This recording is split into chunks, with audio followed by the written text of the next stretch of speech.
Di dalam hadis riwayat Bukhari, man dhamina li ma baina lihiyai wa ma baina fakhidai dhamintu lahul jannah. Siapa yang bisa menjamin untukku di antara kalian apa yang berada di antara dua rahangnya, dua pipinya, lisannya, dan apa yang ada berada di antara dua pahanya, kemaluannya, aku akan menjamin baginya surga. Ini bahaya sekali. Salah guna lisan dengan kemaluan, selesai semuanya. Bahkan kata Nabi SAW, zina dimulai dengan lisan seseorang dan dibenarkan oleh kemaluannya. Dua benda di tubuh kita ini berbahaya sekali. Jangan sampai salah gunakan, kontrol. Ini harus penting. Juga dalam hadis yang lain, kata Nabi SAW, apakah dalam hadis Bukhari Muslim, apakah kalian tahu perbuatan apa yang paling banyak membawa orang masuk ke dalam surga? Nabi SAW lempar kepada para sahabat, ingin mendengar apa yang mereka ketahui. Lalu mereka mengatakan Allah dan Rasulnya lebih tahu. Maka kata Nabi SAW, taqwallah wa husnal khuluq. Kalian patuh pada Allah, kerjakan yang diperintahkan, tinggalkan yang dilarang, dan kalian memiliki akhlak yang mulia, baik sama orang, tata kerama. Lalu Nabi SAW balik mengatakan, apakah kalian tahu perbuatan apa yang paling banyak membawa orang masuk dalam api neraka? Maka sahabat pun mengatakan Allah dan Rasulnya lebih tahu. Kata Nabi SAW, al-fammu wal farj, mulut seseorang dan kemaluannya. Ini dua benda yang paling banyak membawa orang masuk dalam api neraka. Saudaraku, sibukkan lisan kita dengan kata-kata yang baik. Semuanya, para ulama kita, kalau mereka diam, maka mereka berzikir. Kalau mereka berbicara, yang dikeluarkan semuanya kata-kata emas. Rabi' ibn Haytham rahimahullah, seorang ulama tabi'in yang masyhur dengan ketakwaannya.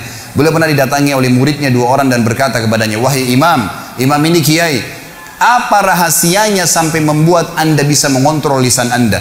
Karena Rabi' bin Haytham diam terus. Kalau dia bicara yang penting. Artinya di sini bukan tidak boleh bercanda, bukan tidak boleh tertawa. Nabi SAW bercanda dan tertawa. Tapi sesuatu yang jujur, tidak ada kedustaan. Tidak ada sesuatu yang bisa menjatuhkan orang lain, menghinanya. Sesuatu yang baik-baik saja.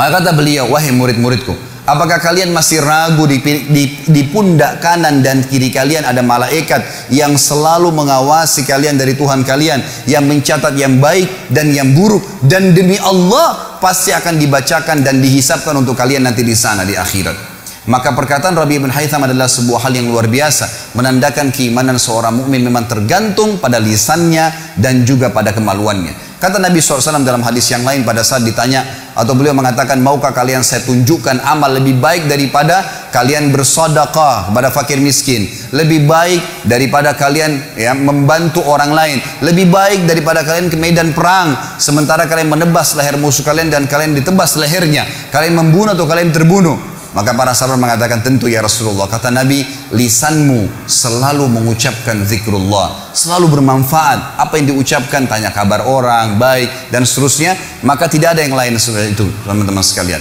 Dan kata Nabi SAW juga dalam hadis Bukhari Muslim, man kana yu'minu billahi wal yawmil akhir falyakul khairan aw liyasmut. Siapa yang mengaku beriman pada Allah hari akhir, tinggal nunggu sebentar jemaah sekalian.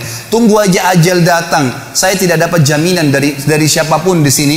Ujung masjid ini tiba-tiba sekarang ada malaikat maut datang mencabut roh saya dan saya jatuh tergeletak tiba-tiba. Ini bukan doa tapi bisa saja datang. Kemudian saya meninggal. Orang cuma mengenal Khalid Basalamah pernah ceramah. Cuma seperti itu saja. Dan begitu bisa terjadi pada anda semua. Bukan berarti orang harus masuk ruangan ICU baru kemudian dia meninggal dunia. Setiap saat. Dan semuanya akan ada hisapnya, saudaraku.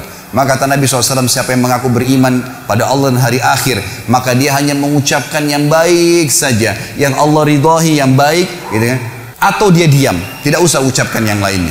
Maka harus kita ambil pelajaran, dan tentu masih banyak hadis berhubungan dengan masalah ini, tapi saya rasa saya cukupkan dengan ini, saudaraku.